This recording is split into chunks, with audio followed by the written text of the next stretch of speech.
नमस्कार मित्रांनो, लाडक्या बहिणींना जसे 7,500 रुपये मिळाले लाडकी बहीण योजनेचे, तसेच आपल्या लाडक्या भावांना म्हणजे पुरुषांना सुद्धा 2,500 रुपये मिळणार आहेत। तर ते कसे मिळणार आहेत, कोणत्या योजनेअंतर्गत मिळणार आहे, त्यासाठी प्रक्रिया काय आहे, GR आला का, या सगळ्या गोष्टींची माहिती आपण या व्हिडिओमध्ये पाहणार आहोत। तुम्हाला तर माहिती आहे मित्रांनो की आता राज्य सरकार हळूहळू जसं निवडणूक येत आहे तसे एक योजना पुढे आणत आहे आणि जवळपास जेवढ्या पण योजना आलेल्या आहेत त्या योजना आतापर्यंत सक्सेसफुल तर झालेल्या आहेत। जवळपास बऱ्याच महिलांना योजनेचे पैसे सुद्धा मिळाले। आता जर आपण बघितलं तर आपली जी लाडकी बहीण योजना होती त्या लाडकी बहीण योजनेअंतर्गत जवळपास आता आपल्या महाराष्ट्र राज्यातील 2,02,00,000 जे काही पात्र आपल्या माता बहिणी होत्या त्यांना पैसे जमा झालेले आहेत। आता याच्यामध्ये जर तुम्ही नसाल तर थोडीशी चिंतेची बाब आहे। मी तुम्हाला सांगणार आहे पुढे काय करायचं काय नाही, कुठला प्रॉब्लेम होता त्यामुळे तुम्हाला नाही आले। तर त्याच्या आधी तुम्हाला एक लिहायचं की मला पैसे आले नाही, ज्याला पैसे आलेले नाहीत त्यांनी लिहायचं की अजून मला पैसे आलेले नाहीत आणि तुमचं जे काही गाव आहे ते तुम्ही तिथे लिहायचं म्हणजे आपल्याला नक्की कळेल। तर लक्षात घ्या, तुम्हाला माहिती आहे आपल्या लाडक्या बहिणींना तर पैसे आले, दिवाळी त्यांची एकदम जोमात मस्त चालू झाली, खरेदी वगैरे आता चालू झाली, कारण दिवाळीसाठी खूप महत्त्वाची भेट होती, दिवाळी आता जोमात जाणार। तसंच आपल्या लाडक्या भावांसाठी खरं तर ही जी योजना आहे ही शेवटी जी पैसे जाणार आहेत ते आपल्या लाडक्या बहिणीसाठी जाणार आहेत। लक्षात घ्या, जी लाडकी बहीण आहे हीच खरी याला पात्र आहे, परंतु कुठेतरी इथं पुरुषाचं महत्त्वाचं काम आहे म्हणून मी तुम्हाला म्हणलं की पुरुषाच्या नावावर 2,500 रुपये येणार हे लाडक्या बहिणीच्याच खात्यात। पण कसं, परंतु जर इथं तुम्हाला जर माहिती आहे, लक्षात घ्या, हे जे आहे योजना ती आहे अन्नपूर्णा योजना म्हणजे मोफत गॅस सिलेंडर योजना। त्याच्यामध्ये कसं आहे तुम्हाला माहिती आहे, त्याच्यामध्ये नवीन GR आलेला आहे। तुम्हाला एवढं माहिती आहे की मोफत गॅस सिलेंडर योजनेअंतर्गत तुम्हाला 3 गॅसचे पैसे मिळणार आहेत। 3 गॅसचे किती पैसे मिळणार आहेत, जवळपास 2,500 रुपये 2,500 रुपये तुमच्या अकाउंटला येणार। परंतु ह्याच्यामध्ये एक ट्विस्ट होता मित्रांनो, ज्या काही माता भगिनी ज्या नावावर गॅस कनेक्शन नव्हतं, म्हणजे महाराष्ट्रामध्ये 70 ते 80% जे गॅस कनेक्शन होते ते सगळे पुरुषाच्या नावावर होते। मग आता ह्या गॅस सिलेंडरचे पैसे जर आपण बघितलं तर सगळे पुरुषाच्या नावावरच आहेत, मग योजनेचा लाभ मिळणार कोणाला, हा एक मोठा प्रॉब्लेम होता, कारण 70 ते 80% सगळे पुरुषाच्या नावावर। मग हे डायरेक्ट पुरुषाच्या अकाउंट तर टाकता येणार नाहीत, कारण ही महिला सक्षमीकरणाचं योजना चाललेलं आहे। त्यासाठी तुम्हाला आता सरकारने सुद्धा GR काढला, काय GR काढला तुम्हाला माहिती आहे की जसं अजित पवारांनी सांगितलं की महिलांसाठी आम्ही त्यांचं सक्षमीकरणासाठी किंवा त्यांचं जे काही दररोज स्वयंपाक करतात त्यांना जे काही त्याच्यातून त्रास होतो ते वाचवण्यासाठी आम्ही 3 गॅस सिलेंडर त्यांना मोफत देतोय। परंतु सगळ्यात मोठा प्रश्न होता तो म्हणजे जो काही तुमचं गॅस कनेक्शन आहे ते 1 जुलै अगोदरचं पाहिजे।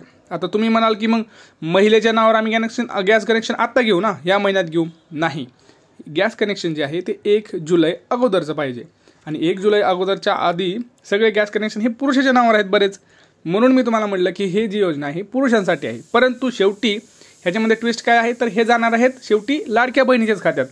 परंतु ज्यांचं आता पुरुषाचं कनेक्शन त्यांच्या नावावर आहे त्यांच्यासाठी एक महत्त्वाचं काम करायचं आहे, म्हणजे ते जे पुरुषाचे पैसे आहेत ते त्यांच्या पात्र महिलेला मिळणार आहेत, म्हणजे त्यांच्या आईला मिळणार आहेत, त्यांच्या बायकोला मिळणार आहेत किंवा त्यांच्या मुलीला मिळणार आहेत, ज्याच्या बी नावावर ते कनेक्शन जाणार त्याच्या नावावरती ते जाणार। आता लक्षात घ्या, त्यासाठी काय आला, त्यासाठी सरकारने एक GR काढला का, कारण GR ही अशी गोष्ट असते मित्रांनो, जे शासन निर्णय आहे तो प्रमाणित असतो, तो आधी सगळ्यांना मानावा लागतो। म्हणून हा GR निघाला की जेवढे पण सदस्यांची नावे गॅस जोडणीला आहेत असलेल्या महिला लाभार्थ्यांना स्वतःचे नावे गॅस जोडणी हस्तांतर केल्यावर त्या महिला अन्नपूर्णासाठी योजना ठरतील। जवळपास तुम्हाला माहिती आहे की इतर सदस्याच्या नावे म्हणजे कुठलेही जे पुरुष आहेत त्यांच्या नावावर गॅस कनेक्शन आहे, मग त्या गॅस कनेक्शनचं जर तुम्ही हस्तांतरण केलं म्हणजे ट्रान्सफर केलं कोणाच्या नावावर, महिलेच्या नावावर, जी महिला मुख्यमंत्री माझी लाडकी बहीण योजना अंतर्गत पात्र आहे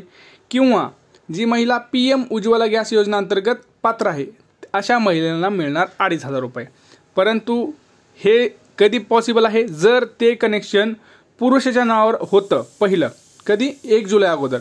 1 जुलै अगोदर जर स्त्रीच्या नावावर असलं तर काही टेन्शन नव्हतं, परंतु असे खूप कमी कनेक्शन्स होते, 70 ते 80% कनेक्शन हे पुरुषाच्या नावावर होते। म्हणून मी तुम्हाला म्हटलं की पुरुषांनाच 2,500 रुपये येणार, कारण त्यांचंच यात योगदान जास्त आहे। कारण तुम्ही गॅस कनेक्शनच तुमच्याकडे नसतं तर इथं प्रॉब्लेम असला असता, कारण त्यांना आता सरकारने सुद्धा हा GR काढलेला आहे। लक्षात घ्या, हा GR मध्ये त्यांनी सांगितलं की पुरुषाच्या नावावर जरी कनेक्शन असलं तरी ते ट्रान्सफर करता येणार आहे आणि त्या जे काही पात्र महिला आहे तिला याचे पैसे मिळणार आहेत. म्हणून मी त्यासाठी तुम्हाला म्हटलं की हे पुरुषाच्या नावावर जे आहे ते करायचं आहे. त्यासाठी तुम्हाला काय करायचं आहे तर गॅस एजन्सीमध्ये जायचं. लक्षात घ्या, गॅस एजन्सीमध्ये जायचं आहे. पहिल्यांदा हा GR तुम्ही वाचू शकता, 4 ऑक्टोबरला आलेला. गॅस एजन्सीमध्ये जायचं आहे. गॅस एजन्सीमध्ये गेल्यानंतर तुम्हाला पहिल्यांदा ते जे काही गॅस कनेक्शन आहे ते महिलेच्या नावावर ट्रान्सफर करायचं आहे. कोणत्या, जी लाडकी बहीण योजनेअंतर्गत पात्र आहे त्याच्याच नावावर करा, नाही तर दुसऱ्याच्या नावावर करचाल त्यांच्या नावावर करा. आणि गॅस याचं जे काय आहे ते KYC करणं गरजेचं आहे. KYC कोणी केलं नाही त्यांनी कमेंट सेक्शनमध्ये सांगा, कारण KYC केल्याशिवाय तुम्हाला पैसे मिळणार नाही आहेत. लक्षात आलं, KYC करणं अत्यंत गरजेचं आहे. KYC केल्यानंतर तुम्हाला मोफत गॅस सिलेंडरची योजनेचे जे काही पैसे आहेत ते तुमच्या डायरेक्ट अकाउंटला पडणार आहेत. लक्षात घ्या, याच्यासाठी पुरुषाचं सुद्धा योगदान येतं जास्त आहे, त्यामुळं त्यांचेसुद्धा अभिनंदन. आणि जी आपली महिला आहे तिला तर सक्षम करण्यासाठी सरकारने जे पैसे दिले आहेत त्यांचेसुद्धा सरकारचे सुद्धा अभिनंदन. आत्तापर्यंत कोणाकोणाला पैसे नाही आले त्यांनी कमेंट सेक्शनमध्ये सांगायचं आहे. तो लाडकी बहिणीची योजना असू द्या किंवा दिवाळीचा जो हप्ता आहे तो असू द्या, नाही भेटला असं सांगा. कारण लक्षात घ्या, तुम्ही जर कमेंट सेक्शनमध्ये नाही सांगितलं तर आपल्याला कळणार नाही की नेमकं कुठल्या जिल्ह्यामध्ये कुठल्या योजना पोहोचलेल्या नाहीत. तर अशा योजना जर पोहोचत नसतील तर मग काय फायदा. जर सगळ्यांपर्यंत, सर्वसामान्य जनतेपर्यंत जर पैसे पोचले तर कुठं सगळे आपल्याला योजनेचा फायदा झाला. आता बहुतांश म्हणजे 2,02,00,000 महिला याच्यामध्ये पात्र आहेत. तर ही खूप मोठी संख्या आहे मित्रांनो. ही चांगली गोष्ट आहे आपल्या महिलांसाठी, आपल्या लाडक्या माता भगिनींसाठी अगदी महत्त्वाचं आहे. आता तुम्हाला एक अजून गोष्ट सांगितली की मी ज्या बँकनी तुमचे पैसे कापले होते त्या बँकने पैसे वापस करायला सुरुवात केलेली आहे. लक्षात घ्या, कारण आदित्य तटकरे मॅडमनी यांनी स्वतः मंत्रिमंडळात बैठक घेऊन सांगितलं होतं की जी कोणती बँक असं पैसे कापल त्यांचे पैसे वापस करायचे, नाहीतर त्या बँकेवर कारवाई करण्यात येणार आहे. लक्षात आलं, तर त्यांचेसुद्धा पैसे वापस येणार आहेत. आणि ज्या आपल्या माता भगिनी आहेत त्यांनासुद्धा आता अजून गॅसचे पैसे आले नसतील त्यांनी KYC करा आणि तुमच्या नावावर कनेक्शन करा. आपल्या दादांच्या म्हणजे आपल्या पुरुषांच्या जे काही नावावर आहे त्यांना जे 2,500 रुपये भेटणार आहे ते आता तुम्हालाच, म्हणजे पुरुषांकडूनच एक भेट तुम्हाला आहे असं पण म्हणू शकतो. तर 2,500 रुपये हे त्यांच्या नावावरून तुमच्या नावावर लवकरच येतील. फक्त तुम्हाला गॅसचं कनेक्शन आहे ते चेंज करायला लागणार आहे आणि त्यासाठी KYC करायला लागणार आहे. लक्षात आलं, KYC कुठं करायची, आपली जी गॅस एजन्सी आहे तिथं जाऊन करायची आहे. आता त्यासाठी तुम्हाला कागदपत्र काय लागतील तर तुमचं जे काही गॅस पासबुक आहे, आधार कार्ड आहे, फोटो, रेशन कार्ड हे घेऊन जावा. आणि एकाच रेशन कार्डवरती एकच महिला पात्र आहे हे एक लक्षात ठेवायचं. नाहीतर एका रेशन कार्डवर 2 जर भाऊ असतील तर एका भावानं पण तेच केलं, दुसऱ्या भावानं पण तेच, तर नाही, एकच भाऊ कुठला तरी याच्यामध्ये पात्र असणार आहे आणि हे सरकारचा नियम आहे. त्यामुळं तुमचे जे काही प्रश्न असतील ते तो आपल्या कमेंट सेक्शनमध्ये नक्की कळवा. आपल्या चॅनलला पटकन आधी काय करायचं आहे, सबस्क्राईब करायचं आहे. तुमचे जे काही प्रॉब्लेम असतील ते विचारू शकता. भेटूया पुढच्या व्हिडिओमध्ये. तोपर्यंत जय महाराष्ट्र.